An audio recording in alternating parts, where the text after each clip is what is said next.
sommes à Tikajou, considéré comme le chemin de l'espoir, là où plus de 2000 personnes passent chaque jour pour échapper aux balles assassines des groupes armés qui prennent en otage la route de Martissan.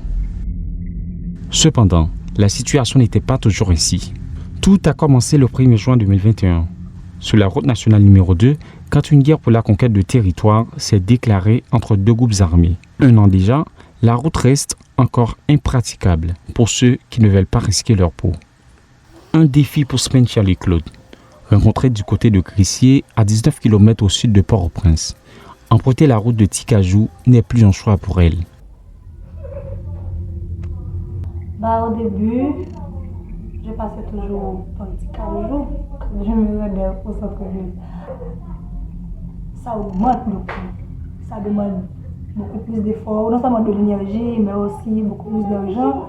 Et là maintenant, vu que je n'en ai pas, je me résigne à emprunter la voie principale, qui est la route nationale numéro 2.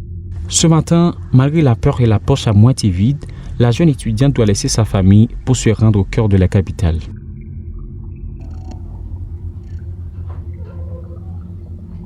Au revoir, mamie! Il est 10 heures. Spenchali se dépêche pour ne pas rater le bus. Pendant le trajet, règne un silence de cimetière. Un signe qui explique qu'on s'approche de la frontière mortelle.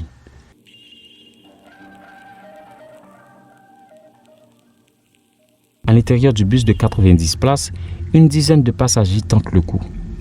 Si Spenchali n'a pas peur de risquer sa vie, d'autres personnes venant du sud de la capitale préfèrent la route de Tikajou, une zone contrôlée également par des bandits armés. Pour eux, c'est moins risqué. Nous vivons tous dans l'insécurité en Haïti. Ici, c'est plus ou moins. Donc, je suis obligé d'emprunter cette voie.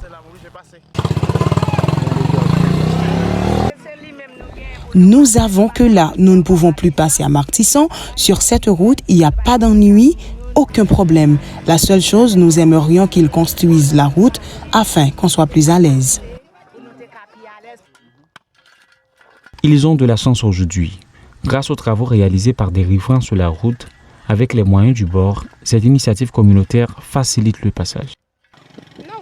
Non, avant, c'était pas comme ça. Il n'y avait pas de route, c'était inaccessible pour les motos et les voitures, c'était un pâturage.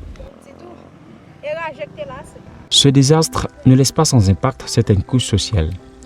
Nous avons rencontré Tina Nadine Anilus, coordonnatrice générale de RIFCAD, Réseau Femmes Capables, une organisation féministe qui s'engage contre les violations des droits humains.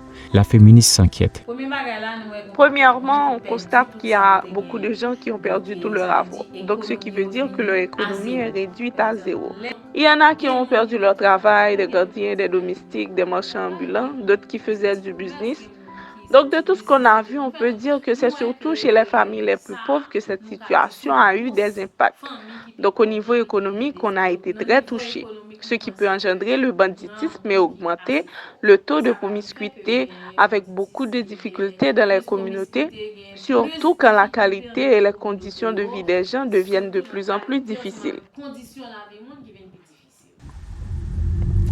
La chance de traverser Martissan en vie est minime, ce qui fait de Spenchali une chanceuse. Elle est consciente du risque, mais elle n'a pas le choix. Le jour même qu'on l'a rencontrée, elle a eu de grandes difficultés pour rentrer chez elle et obligée d'emprunter Tikajou pour retrouver sa famille.